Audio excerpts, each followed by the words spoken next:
السلام عليكم ورحمة الله وبركاته. هاوريان خوش اسم لزيري قشنگوانه صلاة على بيت وهدارم باشون قشتك فوتوغرافي مانية قشتك مانية بويانا قلتن لزيري جوانوانه شرطوانم ديماني كتون تاب غازواني لقم مامنوان تاك فوتاي قشت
طبعا براسيار يعني من بس جبس يعني جبس بسكيت واشتار معنا هنا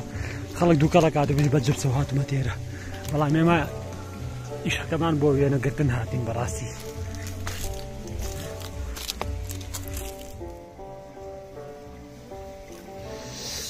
جار بس يعني براسي ما دو جار باسكيل هاتونا تيرا قش ما تاكتو سحلا بوتمل هاتين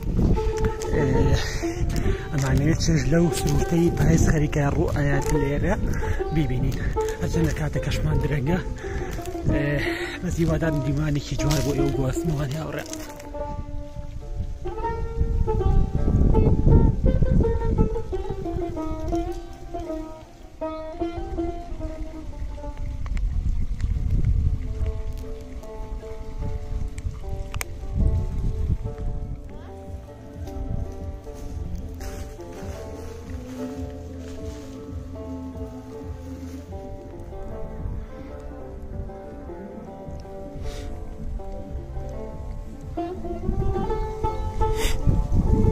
دلقيك الأخبار وياكم والله ترى بيك زانكون هاتم وسيران وتر تبيش مزبك مجبع له قشتكي من تواني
ما كل شيء يعني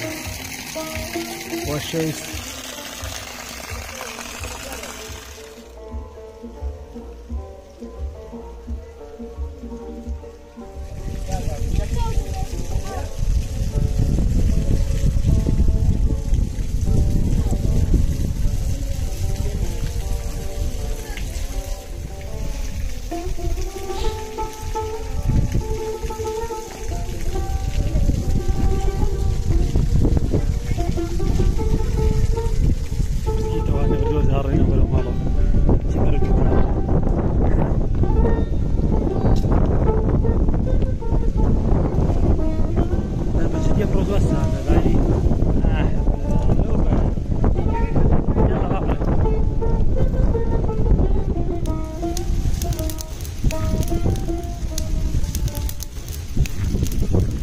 گەرمیان کرد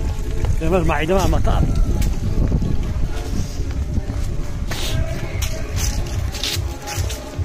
ماوا کۆژم کێ سات شۆفێکێ بۆ گرین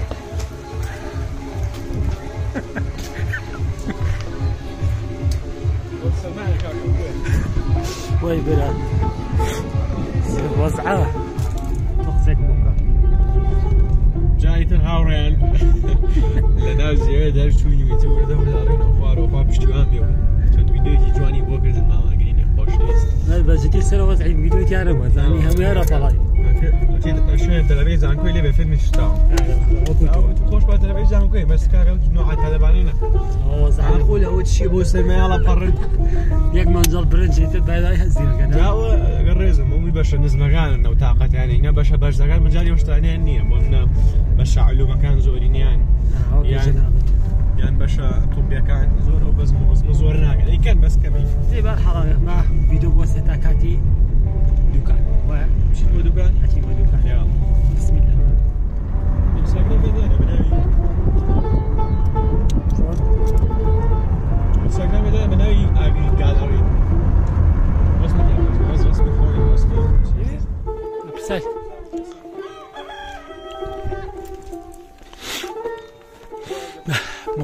بۆن کەن والله لەو بۆنە هاتم زان قەل بۆ کڕین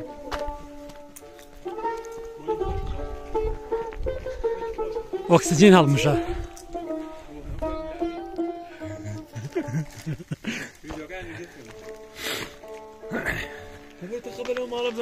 لتقل بابا خم تومجي لتقل لي با على كاش معنا جماعات جاب راسي ما باكوجين قال توزي كتير كسار دبي ببرن زي سيجيزو بلا ستباب سامي خليني بابا انا ندخل بعد بشين والله غلطت ها قازي جياع قيجة لا يا قل خوجة ما بعد على ملي بينو يا كلا شيء رجع بك مش كلا شيء ما لا خير على سي ما شاء الله بريش كان بك جبالة ما يمكن خرق سي كان نار صراحة هاوري وش كجوانا وي لو شيتا لا نهاية شيتا ما بعد ما هاتين بقى الكرين جماعات إذا قل معنا بيا بروشن جا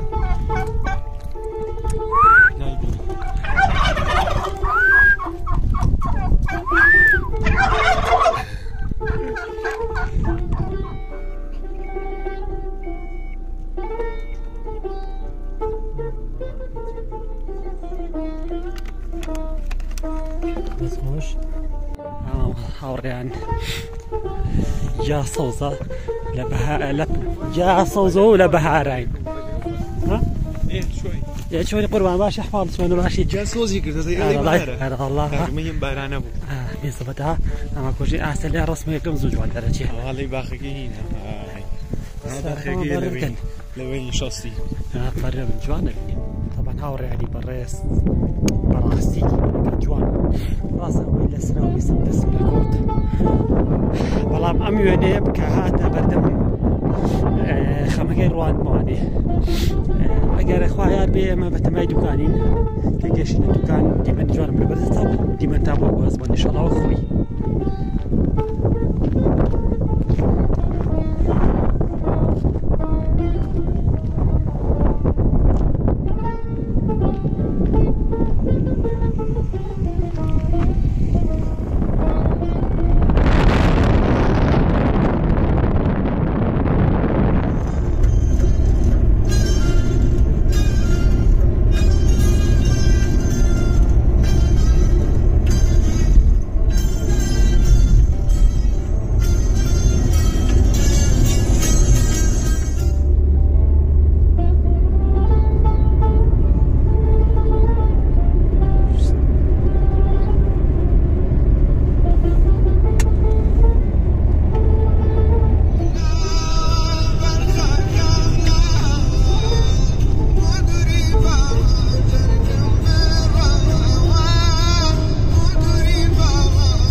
خۆشەویستان بە گەشتتە ناو دوکان ئینشەڵڵا دوای ئەوەی کە تەنانەکە خوارد و وەریەوەدا کۆتایی بە گەشتی ئەمڕۆشمان هێنم هیوادارم بتوانێت دیمانێکی جوانە بۆ گواستمەتەوە هەرچەنە ڕاستی بۆ هێوەی ئەوەی کە درەنگ گەشتی ناو زیوێ و ئەوانە دیمەنی جوان زۆر نەهاتە بەرچاومان هەرحاڵ هیوادارم توانێتم دیمەنێکی جوان بۆ گواستمەتوانێ لەگەڵ مامێنەوەگە دیمەنی جوان هەبوو ئینشەڵڵا وەریەوەدا بۆتانە گوازمانێ